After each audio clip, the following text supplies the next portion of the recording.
Hello friends, मैं अमन छाबड़ा आपका स्वागत करता हूं अपने चैनल लिव इंजीनियरिंग में। तो फ्रेंड्स, आज मैं आपके लेके आया हूं सीओए की लेक्चर सीरीज़ का लेक्चर नंबर 25। हम अब पिछले लेक्चर में हमने इंट्रोडक्शन पढ़ा था मेमोरी यूनिट का। तो अब मेमोरी यूनिट को हम स्टार्ट कर चुके हैं। अब उन्हीं के टॉपिक्स को हम अब डिटेल में पढ़ने जा रहे हैं। तो आइए स्टार्ट करते हैं। What is cache memory? हमारा कैश मेमोरी क्या होता है? A fast memory possible organized in several levels that sits between processor and main memory। एक ऐसी फास्ट मेमोरी जो कि हमारी सेवरल लेवल्स में ऑर्गेनाइज्ड होती है, जो कि हमारी लोकलाइज होती है प्रोसेसर और मेन मेमोरी के बीच में, उसे हम कैश मेमोरी कहते हैं। अब faster than main memory and relatively small. Cache memory जो होती है हमारी मेन मेमोरी से फास्टर होती है और काफ़ी साइज में कम होती है। So frequently access data and instructions are stored hair.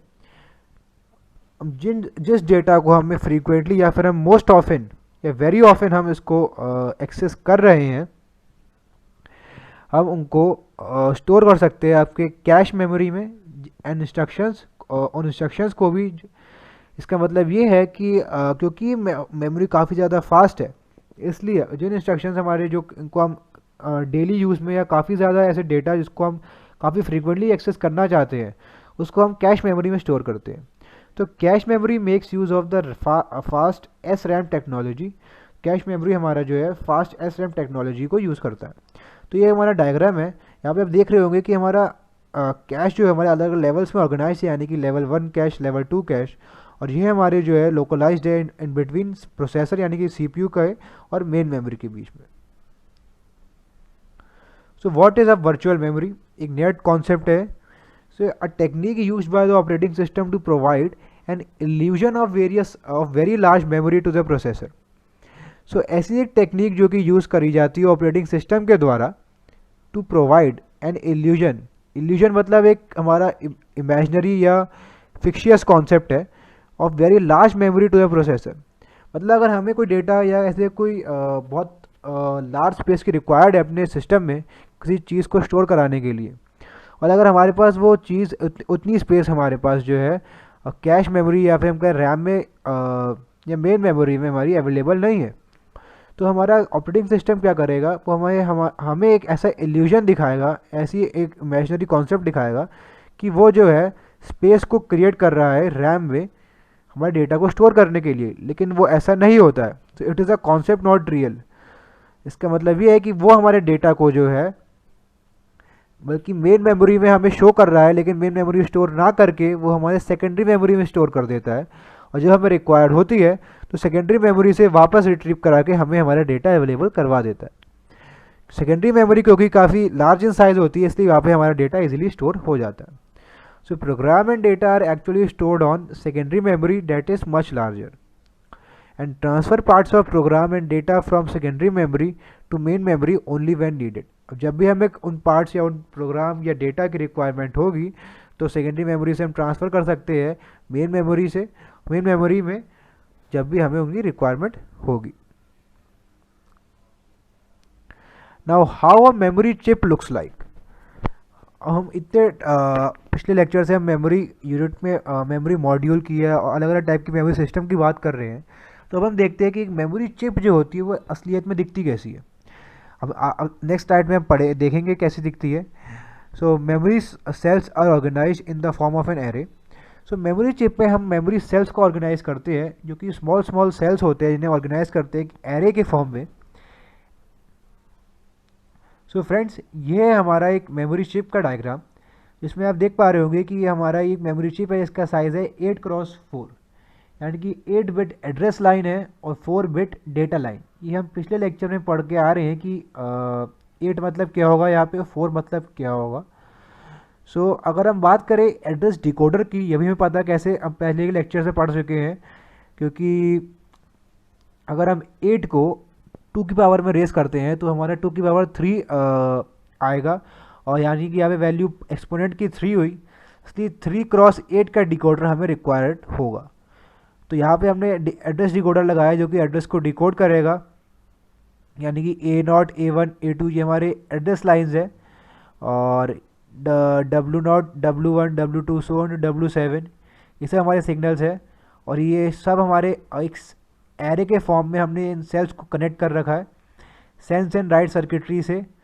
SNWC हमारी सेंस एंड राइट सर्किटरी है जो कि हमें डेटा को रीड और राइट कराने में मदद करेगी।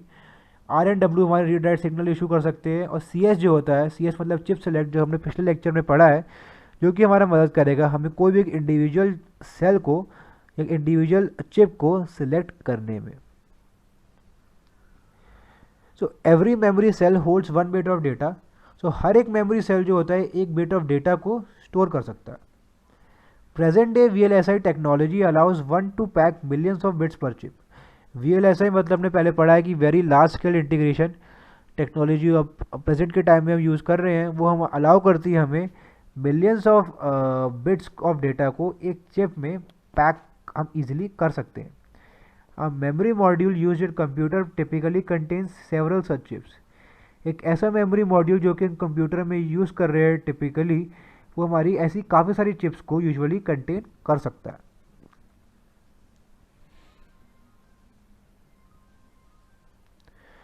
क्योंकि आपने पिछले स्लाइड में पढ़ा कि हमारा 8x4 मेमोरी चिप कैसे डिज़ाइन होता है, तो उसी को हम थोड़ा डिटेल में और डिस्कस करते हैं। सो अगर हमने कहा कि a 32 bit memory chip is organized as 8x4 is shown. अब 8x4 से आप समझ में आ रहा होगा क्योंकि हमने कहा 32 बिट मेमोरी चिप, और हम कह रहे हैं कि हमारी मेमोरी चिप में 32 बिट की साइज़ है, तो उसे कैसे रिप्रेजेंट करेंगे? उसे रिप्रेजेंट कर सकते हैं 8x4, यानी कि 8x4 अगर मल्टीप्लाई करें तो हमारा 32 ही आएगा। तो ये हमारा एक तरीका है आइडेंटिफाई करने का। या फिर हम एक आपको क्वेश्चन के फॉर्म में पूछा जा सकता है कि अगर हम 8x4 की मेमोरी चिप आपको गिवन है तो मेमोरी चिप को कितने बिट की होगी, तो हम इजीली कह सकते हैं कि 32 बिट की होगी। Now every row of the cell array constitutes a memory word. So हर एक रो जो होगी सेल एरे की, वो हमारी कॉन्स्टिट्यूट करेगी एक मेमोरी वर्ड को। A 3x8 decoder is required to access any one of the 8 rows, ये हमने पहले डिस्कस करा। The rows of the cells are connected to the word lines। अब rows of the cells को जो है हमने W0 से लेकर W7 तक की word line से कनेक्ट कर रखा है। Now individual cells are connected to 2-bit lines। अब यहाँ पे लिखा है कि individual cells are connected to 2-bit lines, bit B and its complement B dash। अब बिट लाइन जो होगी हमारी ये होगी और ये होगी। अब B अगर ये है तो ऑब्वियस सी बात है, अगर इसकी वैल्यू 1 है तो दूसरी वैल्यू हमारी कॉम्प्लीमेंट होगी तो इसकी वैल्यू 0 होगी। तो अगर ये B है तो ये B डैश होगी। So bit B and its complement B dash required for reading and writing. अगर एक लाइन से हम रीड कर सकते हैं तो ऑब्वियस सी बात है दूसरी लाइन से हम राइट कर पाएंगे। तो cells in each column are connected to a sense write circuit by the 2 bit lines. So हम हर एक कॉलम के सेल्स को हमने कनेक्ट करा हुआ है एक सेंस राइट सर्किट से 2 बिट लाइन्स की हेल्प से। Now other than address and data lines, there are 2 control lines, read write and chip select। Address और डेटा लाइंस के अलावा हमारे पास 2 अलग सी सिग्नल लाइन है, यानी कि रीड राइट और chip select. Chip select is required to select one single chip in a multi chip memory system. अगर हमारे पास ऐसा कोई सिस्टम है, ऑब्वियस अगर रियल प्रैक्टिस में हम कहें तो वो ऐसा होता ही है, यहाँ पे हमारे मल्टी चिप हमें यूज़ करते हैं सिस्टम्स में, तो हम चिप सेलेक्ट की मदद से कोई एक सिंगल चिप को एक सेलेक्ट कर सकते हैं। तो अब हमें देखना होगा कि हमें अगर हम 8x4 मेमोरी चिप की बात कर रहे हैं तो उसके लिए हमारे पास हमें कितने एक्सटर्नल कनेक्शंस होने ज़रूरी है। तो the 8x4 memory requires the following external connections. Address decoder of size हमें पता है 3x8 होगा, ये हमने अभी पढ़ा है। 3 एक्सटर्नल कनेक्शंस फॉर एड्रेस, क्योंकि हमने कहा कि अगर 8x4 का है तो 8 को हम रेस करेंगे 2 की पावर n में, सो यहाँ पे n की वैल्यू 3 आएगी, इसलिए 3x8 का डिकोडर हमें रिक्वायर्ड होगा। नाउ डेटा आउटपुट जो होगा 4 बिट होगा, क्योंकि यहाँ पे हमारा डेटा बिट जो है 4 है। 4 एक्सटर्नल कनेक्शंस फॉर डेटा हो गया, इसलिए 2 external connections for read write and control signal and chip select. So read write के लिए हमारे पास एक कनेक्शन और चिप सेलेक्ट के लिए एक कनेक्शन, इसलिए 2 कनेक्शन ऐसे हो गए। And 2 external connections for power supply और ग्राउंडिंग के लिए। टोटल कनेक्शन की बात करें तो हमारे पास हो गया 3 + 4 + 2 + 2, तो टोटल हमारे पास 11 कनेक्शन रिक्वायर्ड है हमें 8x4 मेमोरी चिप को डिज़ाइन या यूज़ करने में। ऐसी एग्जांपल लेते हैं एक और 256x16 मेमोरी का। यहाँ पे हमारा जो होगा जो अगर हम कहें कि डेटा या एड्रेस बिट की बात करें, सो एड्रेस बिट जो कि रेस करें 2 की पावर हमारा होगा 2 की पावर 8।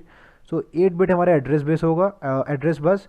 और डेटा बस जो होगा, जो हमारा डेटा बिट जो होगी वो 16 बिट होगी। So the total connections are estimated as follows. Address decoder of size 8x256, okay, ये हमें पता है इजीली। डेटा आउटपुट हमारा 16 बिट हमें दिख ही रहा है, 16 बिट का डेटा आउटपुट हो रहा है। सो 16 एक्सटर्नल कनेक्शंस फॉर डेटा, बिल्कुल ठीक। 2 external connections for read write and chip select, okay, and 2 external connections for power supply and ground. The total connection हमें required जो होंगे 8 + 16 + 2 + 2, तो 24 + 4 यानी कि 28 कनेक्शन हमें रिक्वायर्ड होंगे 256x16 मेमोरी चिप को यूज़ करने में। सो फ्रेंड्स, इसी के साथ हम आ गए अपने लेक्चर नंबर 25 के एंड में। सो आज हमने पढ़ा कि कैश मेमोरी क्या होती है, एक मेमोरी चिप दिखती कैसी है, उसको डिटेल में हमने पढ़ा, उसके कंपोनेंट्स के बारे में जाना, एक प्रैक्टिकल एग्जांपल लेके उसको और ज़्यादा समझा, और हमने ये भी जाना कि एक ऐसी चिप में को डिज़ाइन करने में कितने एक्सटर्नल कनेक्शन हमारे रिक्वायर्ड होते हैं। सो फ्रेंड्स, मैं आपसे यही आशा करता हूँ कि आपको हमारी वीडियो समझ में आ रही होंगी, और अगर आपको हमसे कोई क्वेरीज़ है तो हमसे ज़रूर पूछिए आप कमेंट बॉक्स में लिख के, आपकी क्वेरीज़ को जल्द से जल्द रिजॉल्व करा जाएगा। फ्रेंड्स, मेरी आपसे रिक्वेस्ट है, अगर आपको हमारी वीडियोस पसंद आ रही है तो हमारी वीडियोस को जितना हो सके उतना लाइक और शेयर करें, और हमारे चैनल को सब्सक्राइब करना ना भूलें। फ्रेंड्स, आगे आने वाला लेक्चर काफ़ी इंपॉर्टेंट है, इसलिए मेरी आपसे एक और रिक्वेस्ट है कि हमारे सारे लेक्चर्स को जिस ऑर्डर्ड फॉर्म में हम प्रोवाइड कर रहे हैं उसी सीक्वेंस में आप देखें, जिससे आपको समझने में कोई प्रॉब्लम नहीं होगी। So friends, for more videos don't forget to subscribe our channel and also press the bell icon. Till then, this is Aman Chavda signing off.